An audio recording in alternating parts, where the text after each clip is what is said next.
Go.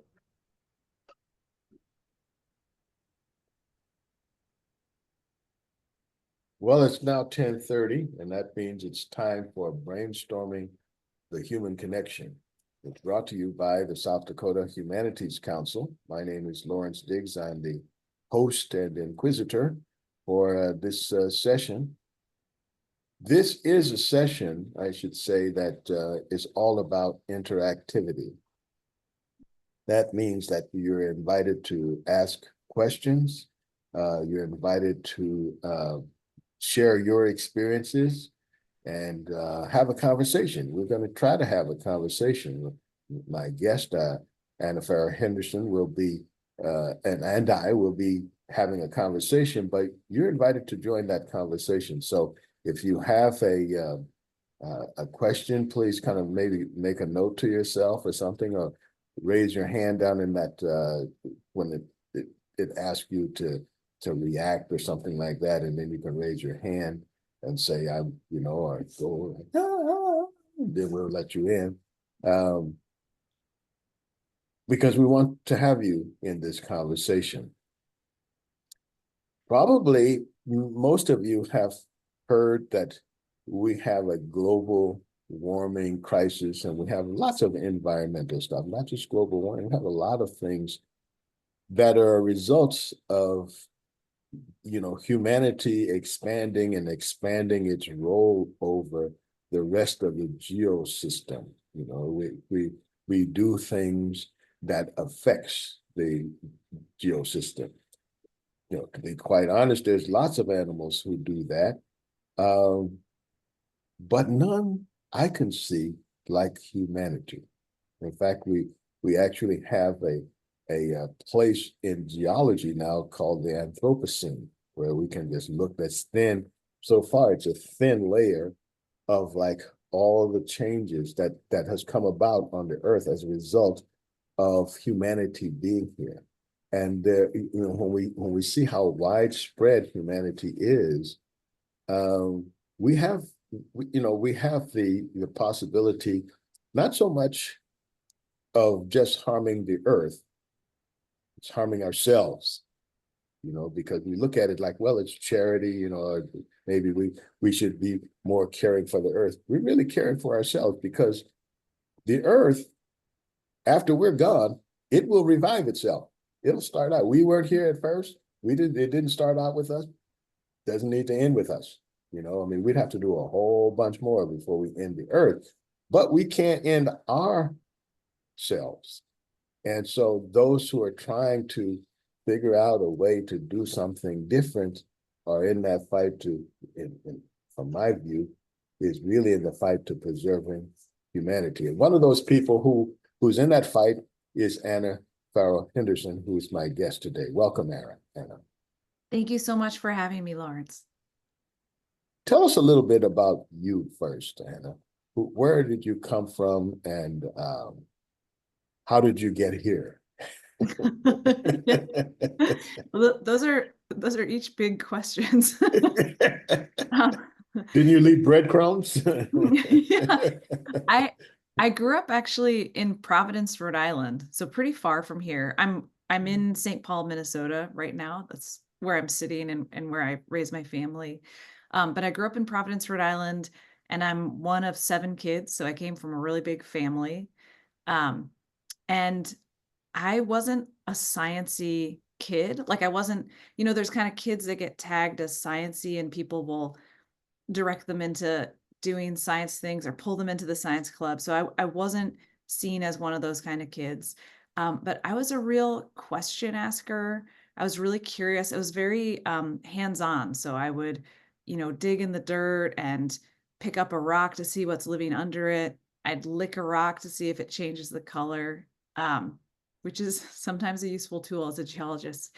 And so these kind of seeds in childhood that I didn't know were the seeds planted for becoming a scientist, but they were just these like interactions with nature, this curiosity, this question asking.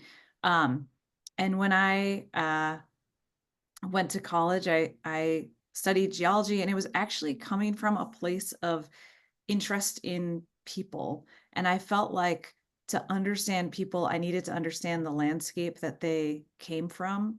And I didn't really know that much about how mountains formed, why earthquakes happened. I didn't know the names of plants. And I felt like I needed to know all of that to know myself and to know other people. So that's how I came to study geology.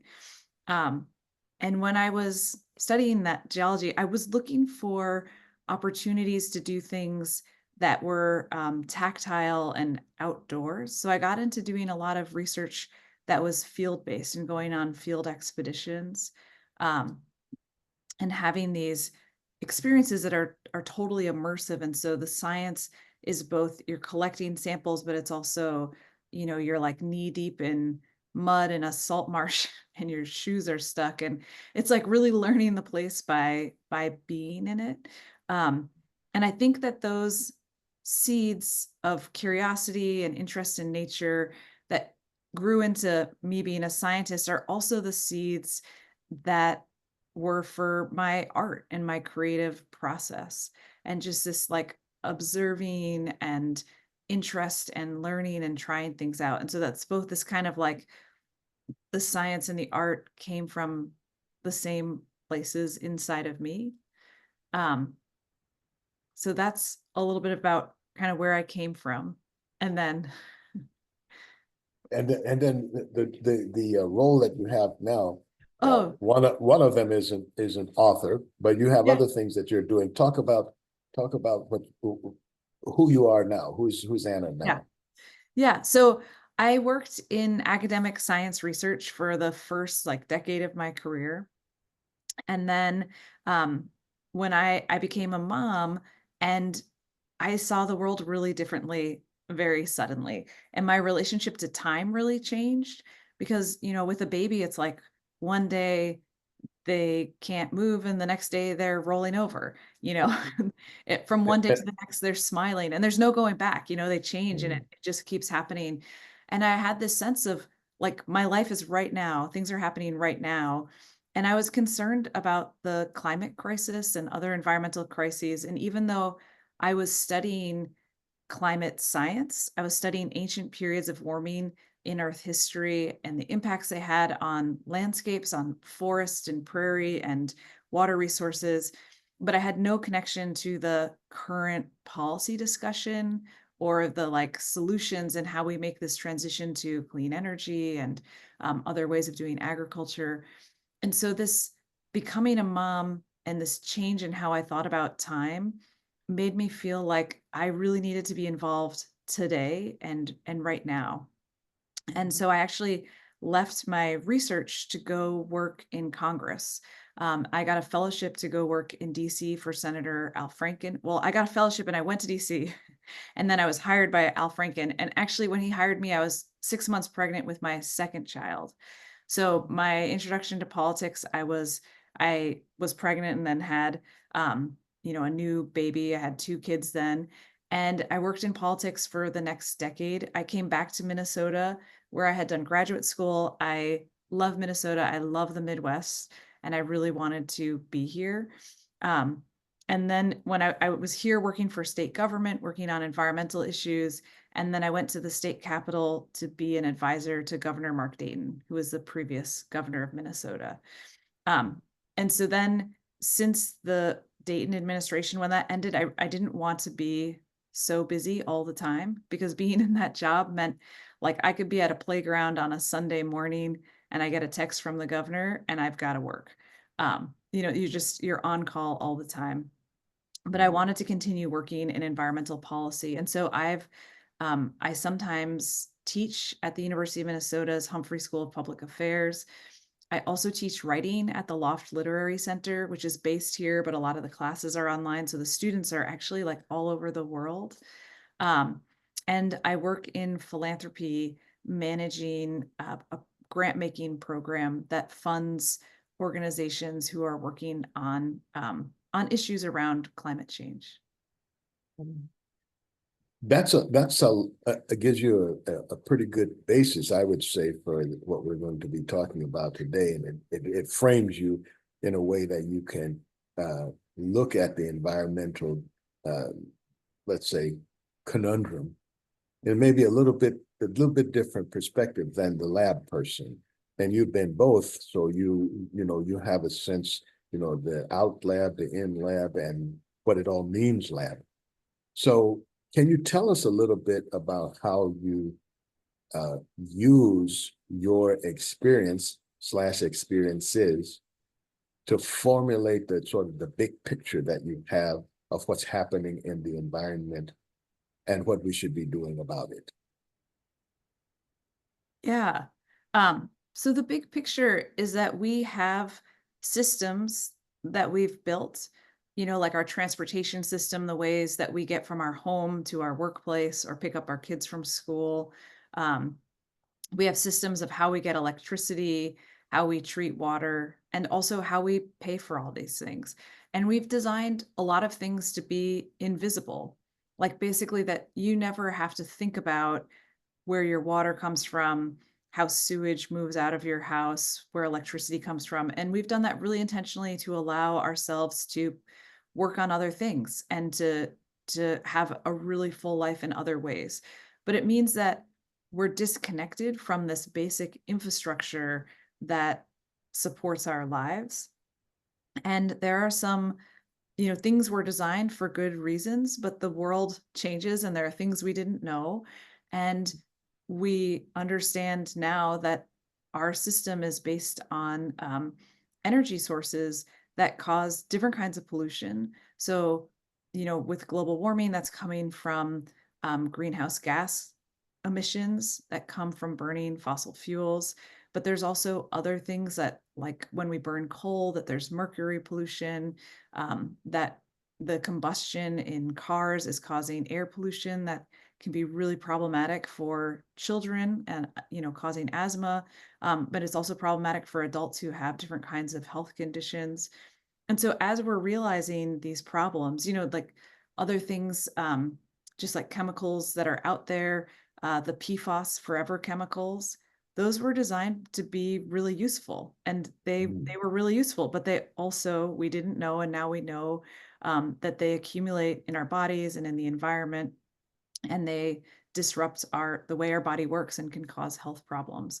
And so we need to make changes to address this. And I think, one sort of thing is to think of what would be a system where we could better anticipate some of those problems, but like we're always learning and there's always more information. So there's always going to be problems and we're always adjusting how we do stuff. And I think that is just, it's something that has made humans amazing and made us be able to build great societies, is that we build something, we find problems, and we change it.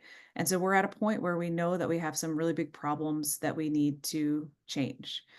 Um, and and those changes are transitioning from fossil fuel energy to other sources of energy. And the thing that's so hard is that it takes work and it takes some investment of money to change what you're doing and to change those systems.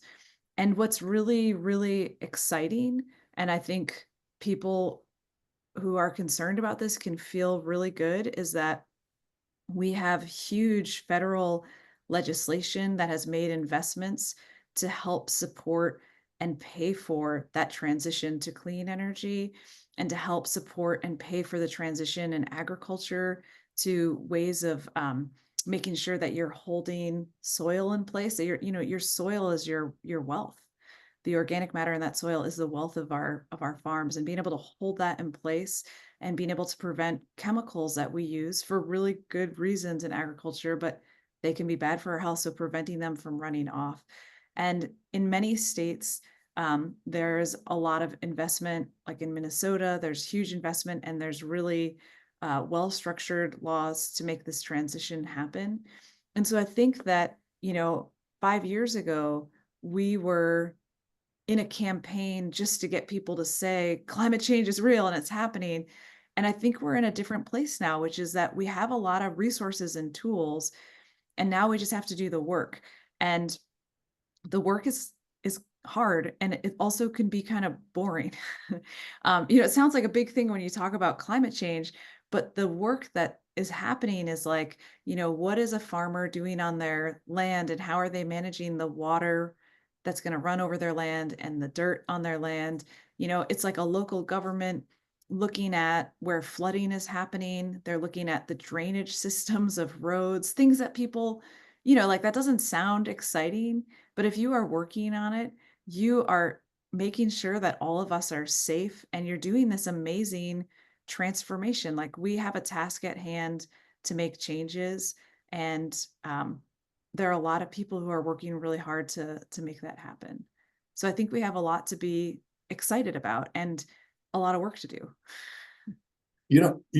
As you're saying that, it occurs to me that our kind of our biggest problem, whether we're thinking about it or acting on it, is a perceptual one. That is to say that if each of us is doing our thing and we have a limited processing power, so we can only be in one place at one time, we can only pay attention to one thing at a time. And so it means that it can be hard for us as human beings to get this global picture. It's hard for us to see how what we do every day, how every breath that we take throws out some CO2. And then what is the how much do I affect it? And then what's my role in it? So how do I should say that the subtext of this is that we don't do a very good job of teaching critical thinking. So that makes it even more difficult because it's hard to explain when we discover something. It's hard to make the case for it because people are not used to stacking data together and making a picture from that. It brings me to, okay, well, what's the conversation that we have? Or is it a conversation? Is it something we just feel something different about as opposed to think something different about? Yeah. Well, I think that like when you read newspaper articles, climate change tends to be talked about as technology. And that's kind of what I've been talking about a lot is, like how do we farm differently? How do we change our cars? And there part of the work is these technology changes, but I think that just as big of an issue is the culture and the cultural changes that go with that. Because if we're asking people to change how they get from their house to how they get to work, or how they farm land that maybe their family's been on for generations, we're asking people to change their daily lives, and that's a change in your culture. And I think that's a really different kind of conversation and a different frame that we haven't put out there. But I think this, what is the conversation and how do we have it? And it is so critical that we find ways to have the conversation that build community amongst us, even if we don't have the same opinion or the same values. I think there's been so much of like people sort of finding just the people who think like them. And we're not going to get anywhere as a society on anything if we only want to work with a few people who are like us. Like we've got to figure out how to talk to everybody and all of each other. Well, you make a very good point, and that's where I would go exactly next. In that, in addition to, and maybe even before critical thinking, we seem to have a big problem with interpersonal relationships, and that goes directly to, to like how do we solve, let's say, the transportation, which is a big user of fossil fuels. And if we have a hard time being with people, and there are a lot of people who are now, you can see, they're just stressed just being with another person, let alone having a conversation. If they're just stressed being with other people, they don't want to ride on a train. They don't want to ride on a bus where people are like standing next to you and you're bumping against them. That freaks them out. As we get more and more people who have even that level of inability to be with people, let alone talk to them, seems like we got to work on that, and in order to make the other things kind of possible, even though we can dream them in the laboratory, if people are not going to finally do it, even if it's a perfect solution, then it's kind of a dud, I think. Yeah. I rode the bus every day in graduate school. So for like that Mm, was like 5 years. And then when I lived in DC, I rode the subway every day. And I think there's something really powerful about being with strangers.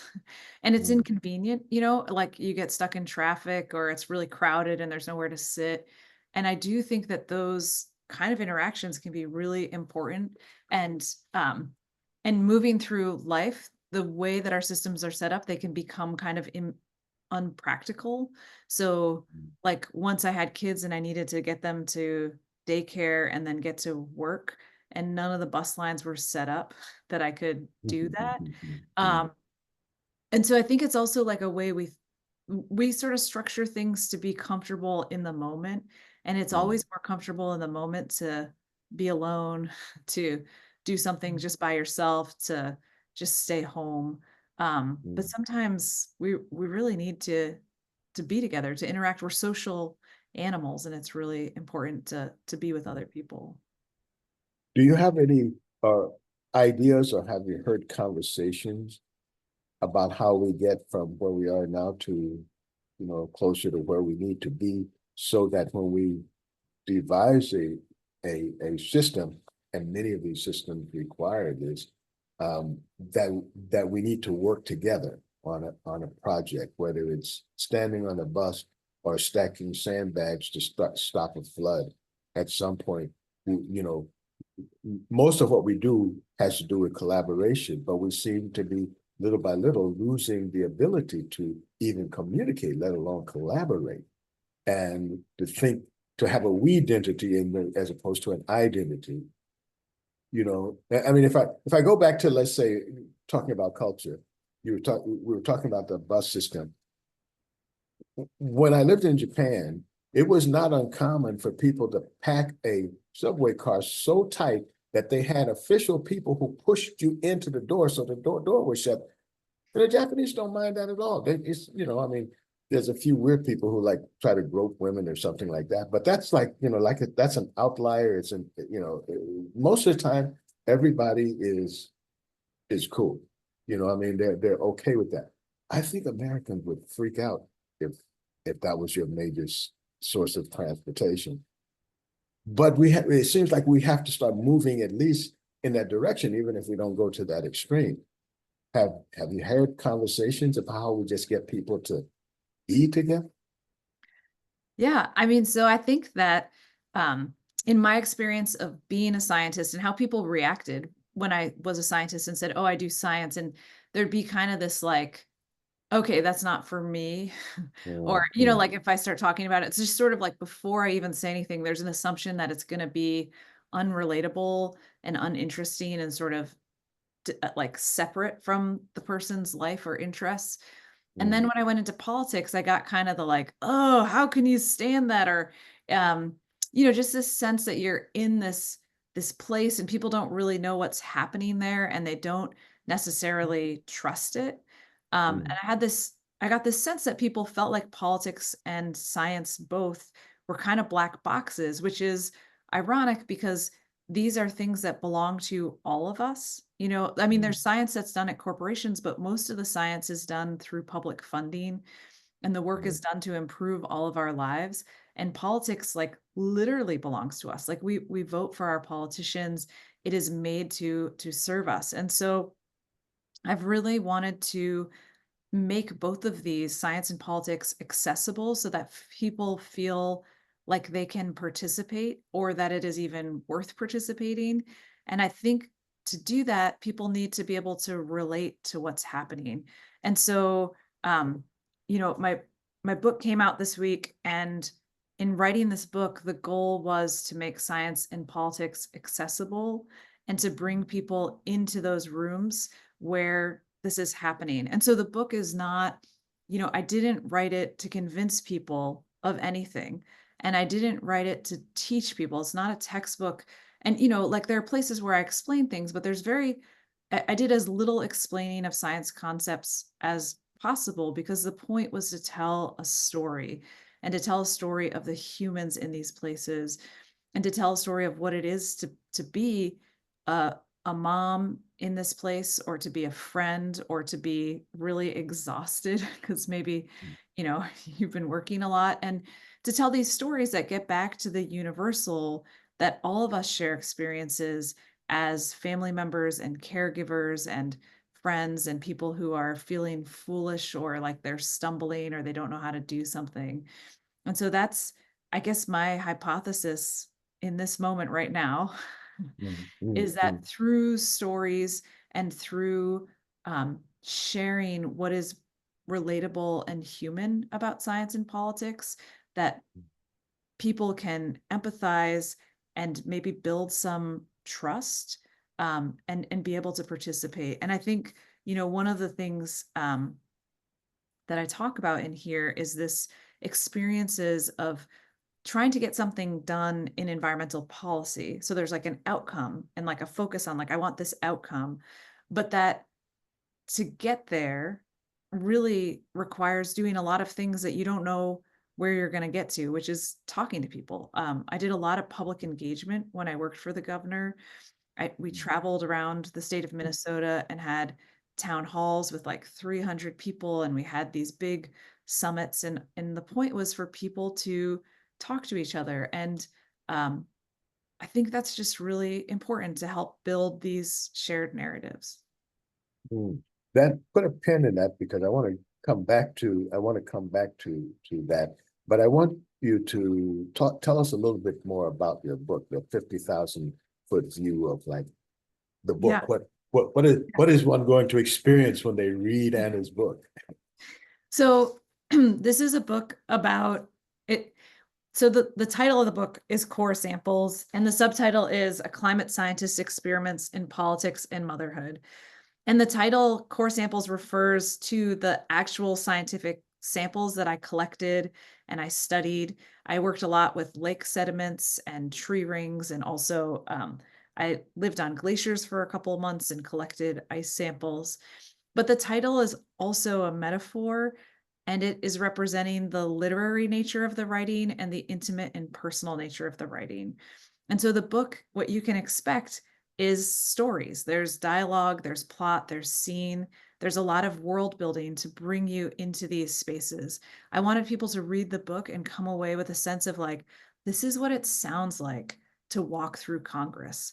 This is what it feels like to eat your lunch in a senator's office while you're working on all these things. Like, this is what your day is like, or this is what it's like to bring an issue to a senator and not know if they're going to be like annoyed or frustrated or really happy about it. Like, you don't know, you're just learning. Um, and so the book it follows my life, it's sharing my stories, and I wanted it to be playful and fun. And so I use different kinds of structures to do that. So when I write about working for Senator Al Franken, I do that as it's an essay that is structured as a diary kept while I pumped milk for my baby. So it's this lactation diary. Um, there's another essay in here from the end of the legislative session when I was working for Governor Dayton, and it's structured as a packing list for what to bring when you're going to have to sleep at the state capitol. And so, yeah, so it's trying to be playful, to give insight, and to really bring people in, and be able to relate to what was happening. Excellent. On that note, I'm going to open it up to our esteemed panel who have gathered here today and see if they have questions, comments, experiences that they would like to share. Anybody? Go ahead, Tara. Sure. I just was curious, you had mentioned the 5 years in the past, like getting people to realize an issue is an issue, and here we are then 5 years in the forward, but where we sit now and what the projection is for like getting the whole United States on board, and where do you start? Do you start state by state? Do you start community by community? Like what's the end progression, projection of where we'd be at, as a unified state to try to face some of these issues that people now see are an issue that were once skeptical. So Should I answer, Yeah, Lauren? sure. Yeah, Okay, yeah. great. That's for you. Okay, great. I don't have any idea. Thank you, Tara. So where do you start? Like there's so much happening, and how do we coordinate, and like who's going first? That's like what I'm hearing. And I think that, what's kind of inefficient and so beautiful about America and our democracy is that you start where people, like our government is run by those who show up. And so it's the places where people have an idea, they have motivation, they have an ability to work together for, whatever reason that people can come together. And what I've seen is that a lot of times things happen in small places. So there's a business that will try doing something differently, and they're successful. And then that gets written about. And then, maybe another business tries it. And then a policy gets written to support businesses doing this in general. And then, kind of like in the same model, a local government, a city could say, okay, let's do some planning around energy and the environment. Like we're really concerned about droughts. We're really concerned about extreme rain events. We've had some bad things happen. We know we've got to change it. And they're going to go in and have some public talks. They're going to learn about things. I've seen some really small communities do things like, towns with less than 500 people where they identify a bunch of things they could do that are going to save them money and reduce how much they need to spend on energy. So changing out light bulbs in a city all to LEDs can save a lot of money. And so there's a lot of opportunity. It's not all it's not all things that you're going to do and there's a sacrifice. Like some of it is actually really going to offer a benefit. And when that small town does that, then the other small towns around them are going to hear about it. And then when you have like a state representative from that area, and they're proud, they're like, hey, look at like these communities that I represent are doing these great things. They've saved this money. They can invest more money now into their schools or, their roads or whatever.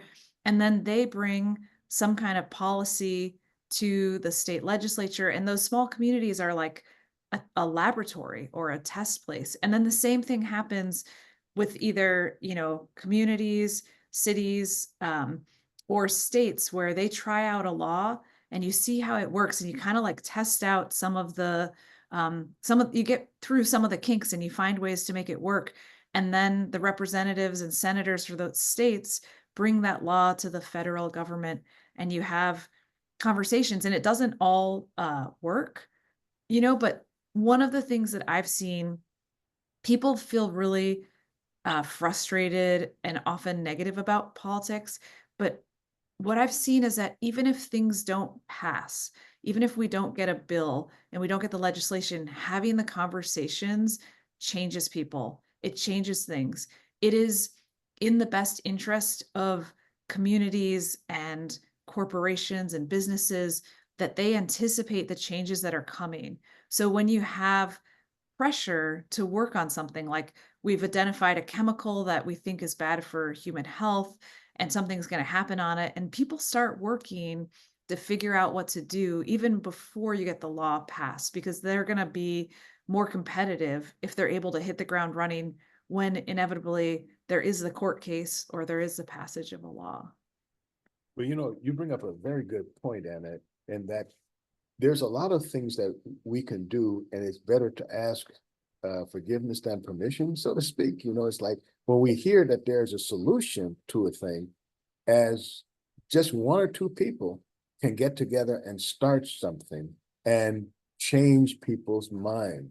I'm always reminded of, in these cases, of a story where when I was in Peace Corps, there was a guy who was trying to get people to farm using terraces so that they wouldn't wash away the land, and because they didn't have much anyway. It was on the, like, we call laterite soil, which is mostly iron.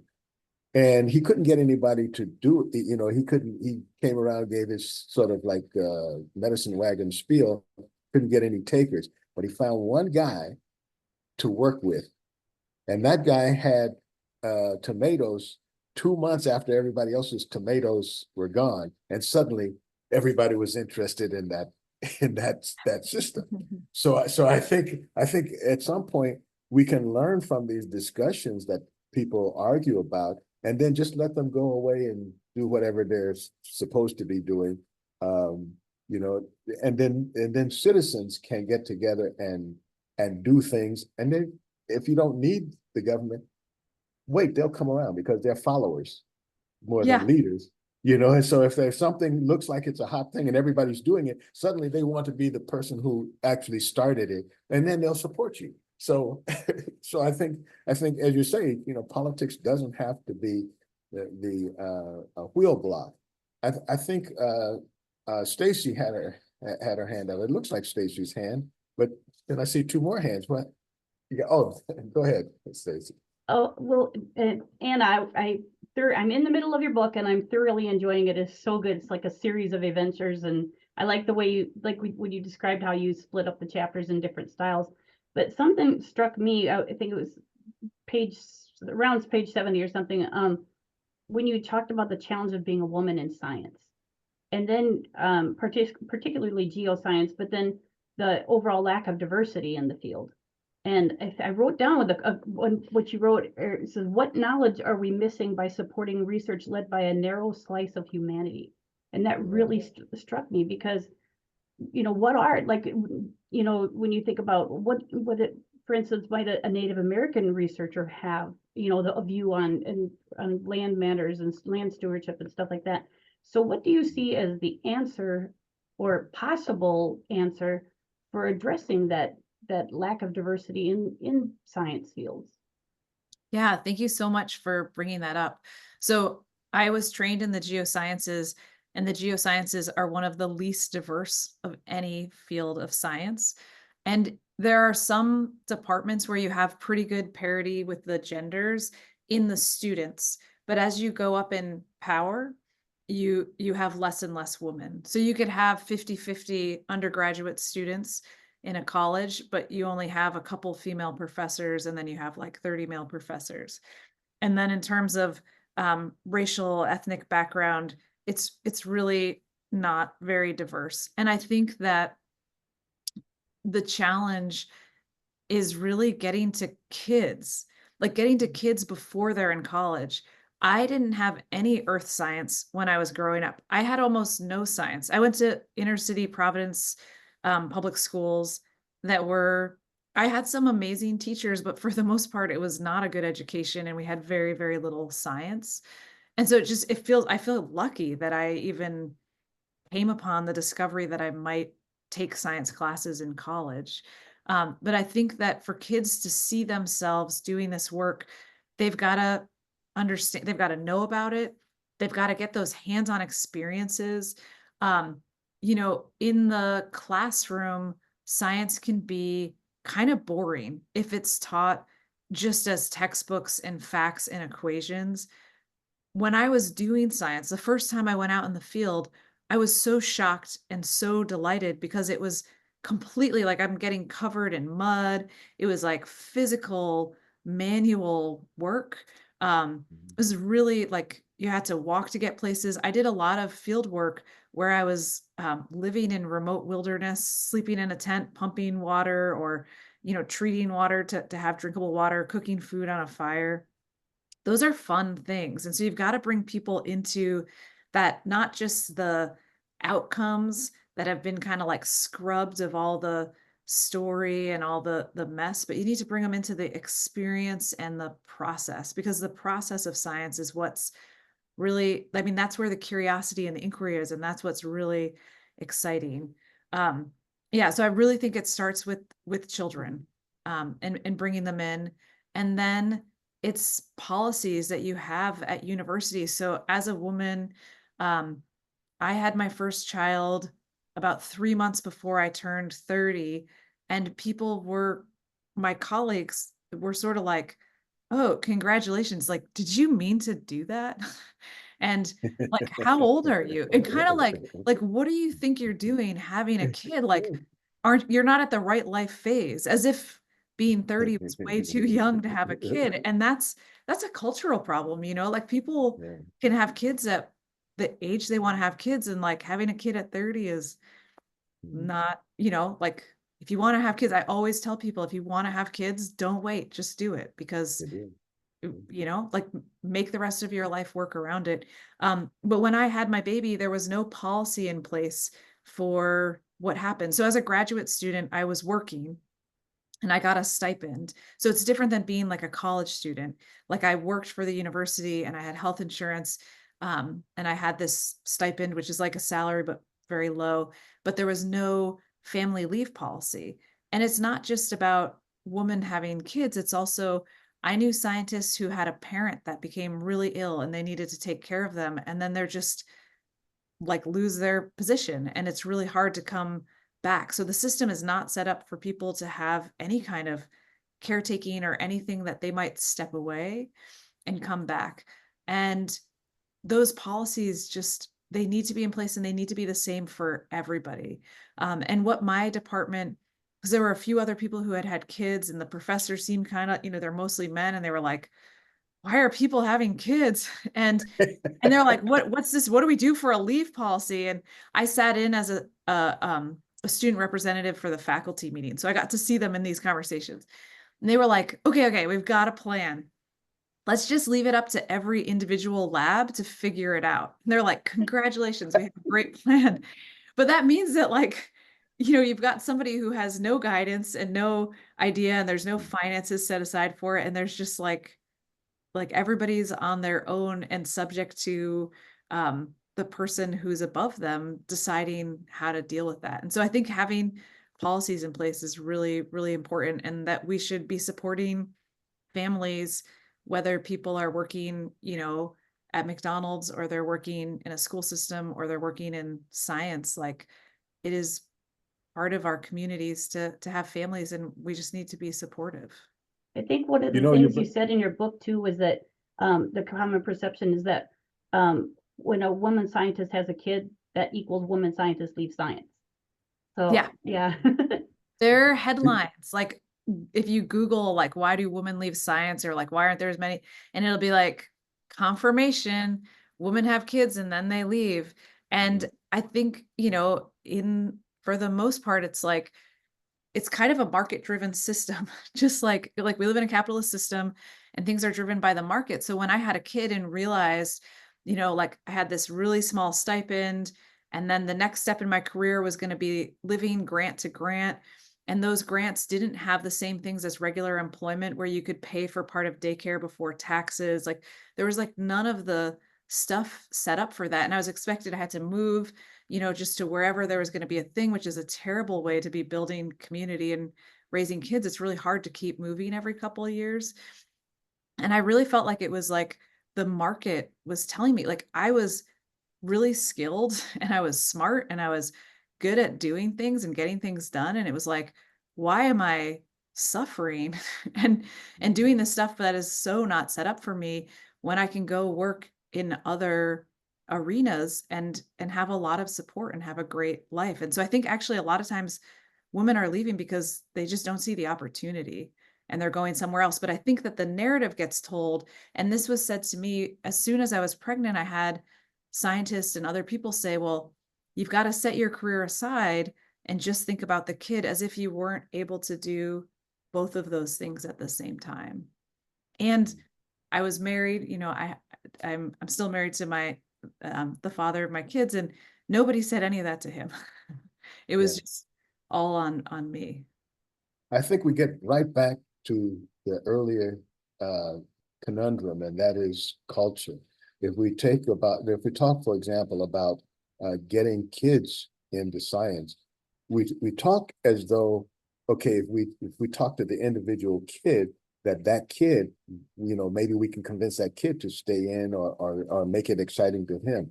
But that kid lives in a community, and if that community does not respect science, and it thinks that science is something for those other kids over there, then that kid may want to do it, but he has to sacrifice all of his human relationships in order to be in science. Because if everybody is going to make fun of him or her when they choose science, then no matter what we say, the potential for them to leave is going to be very high. And it's the same, I think, with women. If there's no community support for women in being in science, if we don't support girls being interested in science, if the culture, whatever culture they're in, doesn't support that, if they feel like, well, your job is to have babies, and I don't see why you're doing that. If people feel that way, it's going to be really hard for that woman to do that. That said, one of the interesting things about countries like Iraq, where we don't associate Iraq with having women's rights, but there are more women scientists than there are men, right? So that seems like a contradiction, but and it is in some sense. But to me, it says that we can do this. You know, if Iraqi women can be, you know, really into science, and I don't mean just sort of like moving lab glass. I mean serious science in upper positions. If Iraq can do that for women, I don't see why America can't. You know, I mean, I think but I think we have to start at cultures supporting that, supporting science in general. That gets to how do we do that? Yeah. Vicky? I had a question. I just want to say my experience when I first came out to South Dakota. I became a master gardener, and at that particular time, I could not, if I became a master gardener, I had to be well versed in all the chemicals. And what I wanted to do is be well versed in organic gardening and soil fertility. And at that time, it wasn't really acceptable. And I thought, why is that? And then I realized that on the board of directors, where there are stock options and so forth at this university, there was a chemical person, CEO of a chemical company. So they did not teach it at the university. They were more in favor of the chemicals. And that was a political move and an economic move. And then I went to soil conservation, and I thought, oh, this will be wonderful. Here's a soil conservationist, a group that I can really talk to. No, it really didn't work that way. I'd say, well, have you ever heard of this? Or have you heard of SAR? Have you heard of this? No, we haven't. We don't have any use for it. We can't implement it unless it comes down the pipe from the main office. And so through the years, I just became, what is the point? I tried to get a newspaper, a little local newspaper, to run an ad, and I just thought, I'm done. So anyway, I was familiar with Gabe Brown, and you probably know regenerative. He's from, yeah. So I thought, well, this is good. Gabe Brown's going around. If he can't get it going, no one can. And I saw some good effort, but the thing that I really liked, and I haven't heard a thing about for about 2 years because I've given up on it, is that he started, I think it's called Understanding Ag. And the reason that I really like that, and I don't know if you're familiar with it, because even in California, he had put a class in the Cal State colleges that you could take for Understanding Ag. And I thought, finally, there's a university that's really incorporating this. And I don't know what they've done with it. I get some emails, but my hope was that through the school system, even as young as high school, if they would teach food value and how you get it, because food's kind of a big issue. It doesn't have to be a cooking class. We're talking about vitamins, minerals, soil fertility, and so forth.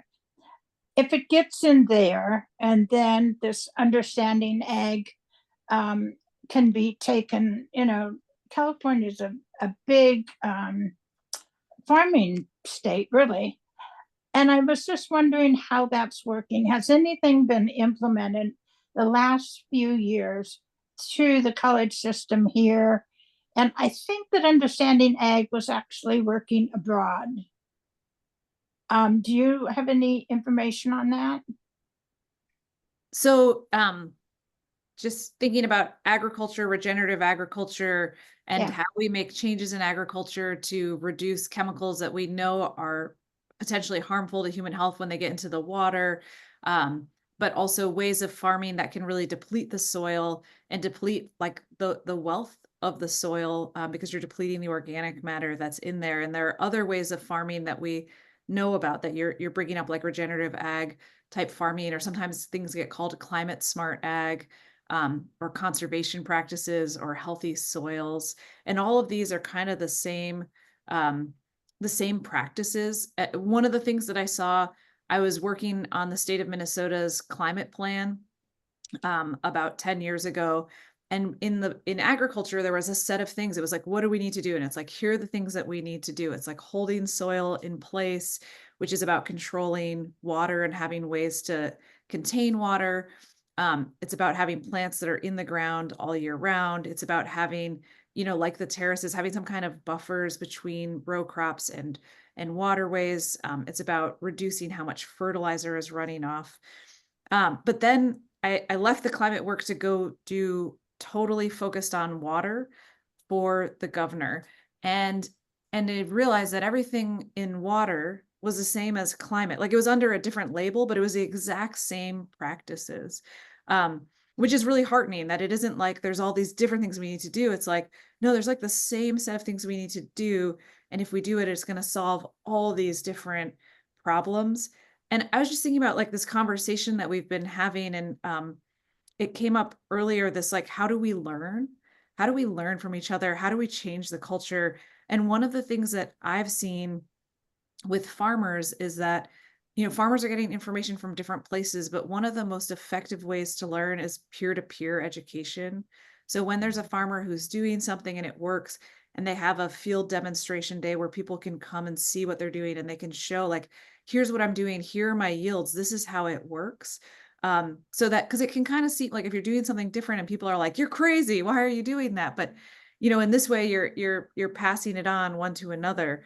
But I think you bring up a really important point of like, if the extension school and the university system is telling you that there's this one way to do it, and it's all based on kind of like selling the chemicals, and it doesn't take into account that broader picture of also like our public health and our drinking water, it's really, really hard to make the changes. You're really, you're pushing against these big systems. And I think that some of these big levers are the extension schools. And then it's also the food supply chain, like all the corporations that are part of that supply chain, and them taking an interest in being accountable to be part of this change that, we want to have healthy drinking water, not just for ourselves, but for the next generation. Like in a lot of farm communities, there's nitrate that is getting into the drinking water. There's salt that's getting into the drinking water from, winter de-icing chemicals. And those aren't going anywhere. Like we're leaving those for the next generations, and they're going to need that water. So I think it's really important what you bring up. And I'm so sorry that you've had this experience of trying to learn and trying to participate and trying to do something and feeling like you're not able to get that support, or that you're even getting pushback. And that I think it's powerful that you're seeing the kind of systems at play. And when you can see those systems at play, there's an opportunity to, maybe you can change it, maybe you can't, but maybe you can thwart it and go around and approach it from a different side. And so, some farmers are getting their advice from the consultants that are, that come from the companies that are selling the chemicals. And some farmers are getting their advice from the soil water conservation districts. And some farmers are getting their advice from different types of agricultural education, continuing education programs. So there's, you always get to choose where you're getting your information from. And each time you have a conversation, I guess, you're brainstorming, making connections and talking to other people. It can feel really slow, but that's the only way any of it happens, is that connection, that sharing. And when I was traveling around the state of Minnesota for doing public engagement, people started inviting me to their farms. They were angry. The governor was pushing new regulations, and people were really frustrated. People from all political sides were frustrated because like nobody wants new regulations. And so I'd have people and they'd be like, you don't know anything, come see my farm. And it was like, all right, let me go see your farm. And people were doing amazing things on their farms. People from all walks of life, like all political perspectives, they were innovative. They were doing really interesting things. And what I saw was that if they didn't have a way to share that, then it just sort of like lived and died with them. And it was great for their farm. And the thing that's so important, and I think like conversations like this and programs like this that can really help, is to take when somebody's doing something and it's working, how do we share that? How do we make sure that the ripple impacts from that reach as far as they can so other people can learn from them? So But you know, for your question. uh, that brings back to that pen I had in the board. There are many efforts like that that come under the heading of citizen science projects to get people to, and there are all kinds of those around. Can you talk to us at all about the citizen science projects and how people can get involved so that the whole community, you know, if everybody in your town is counting birds, or 4 or 5 people are counting birds, that's one step forward for mankind, you know, Yeah. a giant step forward for mankind. So there's different kinds of programs at the like local level or more statewide level. And you can just look in your area to find out. But I think like the really important thing is to find what is interesting to you. What is something that you can do that brings you to a place doing an activity you care about, or it brings you in community with people you care about. But some of the things that I've seen is people who take water samples, so testing for water quality. And this is something that teachers can do with their students. I've seen teachers do that. And then the students are getting out, and the students are able to, you know, they're not just going out and having a lesson. They're going out and they're collecting that water, and it's becoming part of this bigger database that they can see, and they can see themselves as part of. There's also, you know, like measuring the thickness of ice on lakes in winter is a big one. That's a safety thing also, and really great information to have. There is, like you brought up, the birds. There's trees. I've seen things where there's tree surveys that are being done in a community, and you have people go out and teach them like how to identify the trees, so you can identify like what are the trees that we have. That's become, I think we kind of took trees for granted. Like we just had trees, but we've had these waves of different diseases attacking trees. And with things getting warmer, there are funguses and insects, and they're just able to have a much bigger impact on our trees. So that's become more important. But I think whatever you can do that feels, you know, it's important to activate, it's important to participate, and it's finding the thing that feels meaningful to you. And if it's something you can do with a friend or with your partner or with your kid or with your students, even better, because then you're not just doing it because this feels like the good thing to do or the right thing to do, but you're doing it because it's fun. Yeah, and you're doing it, and in the process of doing it, you're doing something with your community, you're doing something with other people, and it lowers that whole sort of anxiety that pops up in the, you know, autonomic nervous system of meeting new people and doing things with people, and it can create community as rather than just support it. Stacy, did you see if there's any links to citizen science projects? Maybe people could, like, we could put that in the chat. I just did. I just looked at the Okay, South great. Dakota State Library does have citizen project resources available. And so I just put Okay. that link in the chat. Okay, great. So people might want to copy that link and then share it with people, join with people, because contrary to many people's ideas, science really is exciting. And it's probably more exciting than most of the stuff you're doing right now. You know? And when people say, oh, I'm bored, this place is boring, I'm just saying, no, you're boring, you know, because there's all kinds of things to do. You know, but if you're gonna, you know, just sit at home and scroll through Facebook, no, it's not. It's not exciting. You have to go out, get stuff done. It's also a cool way to get kids involved. I mean, Oh, like yeah. I have a 6-year-old granddaughter. She would eat up half of the projects on this list because I looked at them. Yeah. So I'm like, Yeah, oh yeah. wow.